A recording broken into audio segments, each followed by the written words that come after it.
पहला पत्रस 3 अध्याय उसकी 18वीं आयत से 22वीं आयत तक। तो जैसे हमने कल पढ़ा कि परमेश्वर का वचन हमें बोलता है कि तुम लोग क्या करो, भलाई करो, बुराई मत करो, है ना, हमें यही सिखाता है। और 18वीं आयत में हमें उदाहरण देता है किसका, यीशु मसीह का, कि यीशु मसीह ने भी क्या किया, अधर्मियों के लिए धर्मी ने अपनी जान को दी, पापों के कारण उसने दुख उठाया और शरीर के भाव से क्या किया गया, वो घात किया गया।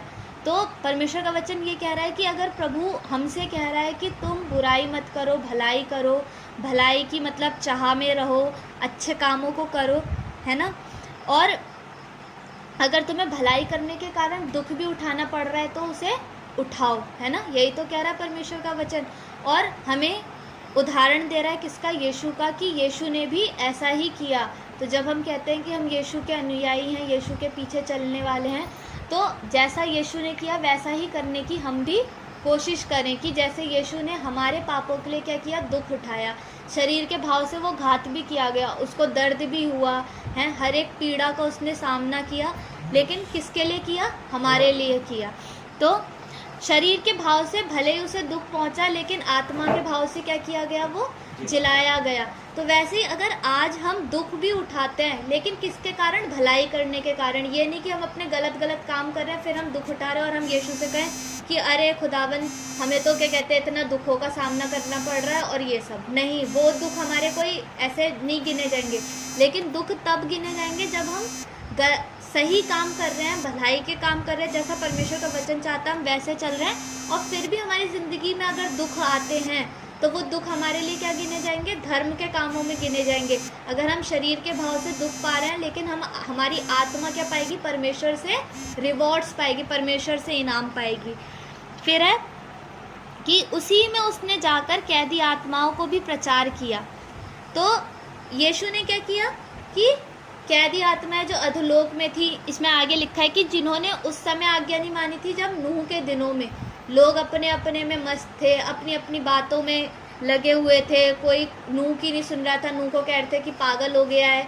लेकिन यीशु मसीह ने क्या किया, उनको भी जाकर के प्रचार किया, उन्हें भी मौका दिया कि वो भी क्या करें, मन फिराएं।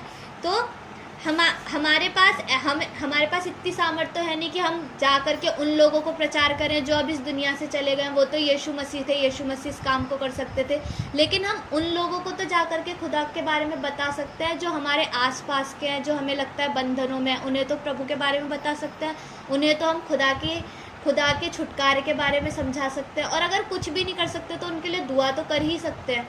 तो हम भी उन कामों को करें। अब इसमें है 21वें आयत में, उसी पानी का दृष्टांत भी अर्थात बपतिस्मा यीशु मसीह के जी उठने के द्वारा अब तुम्हें बचाता है। इससे शरीर के मैल को दूर करने का अर्थ नहीं है, परंतु शुद्ध विवेक से परमेश्वर के वश में हो जाने का अर्थ है।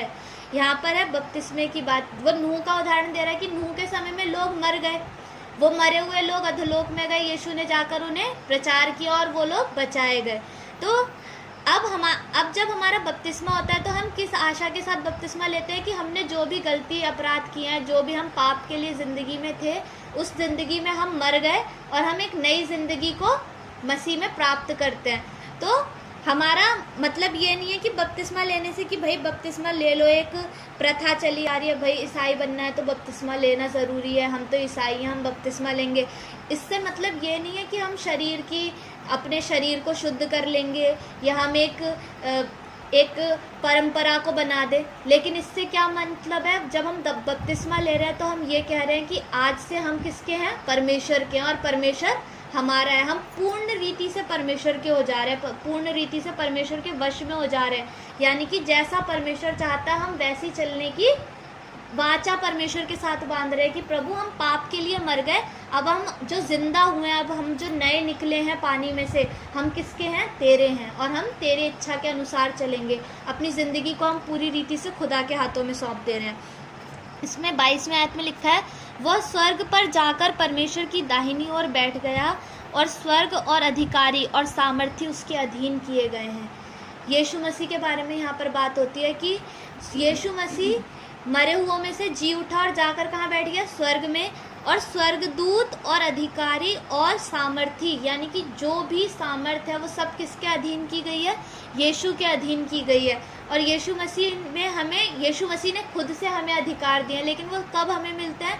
जब हम अपनी ज़िंदगी को परमेश्वर के वश में कर देते हैं, जब हम अपनी ज़िंदगी को पूर्ण रीति से ऐसे समर्पित कर देते हैं खुदा के लिए कि खुदा जैसे आप चाहते हैं आप वैसे हमें लेकर के चलें। तब ही हम, जब हम ऐसे करके चलेंगे तब ही हम परमेश्वर से वो आशीषों के भी भागी होने की एक आशा रख पाएंगे जो परमेश्वर ने हमें दी है। क्योंकि दंड भी है फिर परमेश्वर के राज्य में ना, न्यायी परमेश्वर है। हम वचन में देखते हैं कि खुदा क्या है? न्यायी है। तो हम वैसे ही चलें जैसा खुदा का वचन चाहता है। अगर हमने बपतिस्मा ले लिया है तो हम बपतिस्मे के अनुसार चलें, यानी कि अपनी ज़िंदगी को खुदा के वश में कर करके चलें कि खुदा बाप आप अपना कंट्रोल मुझ पर करें, आप अपनी इच्छा के अनुसार लेकर के चलें। एक दिन में कोई भी नहीं बदलता, लेकिन हम कोशिश करें कि हम धीरे धीरे करके क्या करते जाएं? बदलते चले जाएं परमेश्वर में। तो परमेश्वर हमें आशीष दे और हमें प्रभु यीशु मसीह के स्वभाव में बदलता जाए दिन प्रतिदिन। हम सभी को परमेश्वर के वचन के द्वारा आशीष मिले। आमीन। मेरे दिल की बात जाने मेरा प्रभु,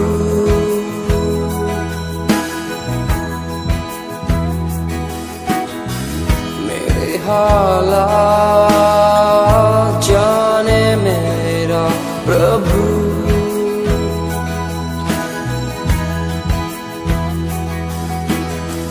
मेरे जज्बात जाने मेरा प्रभु,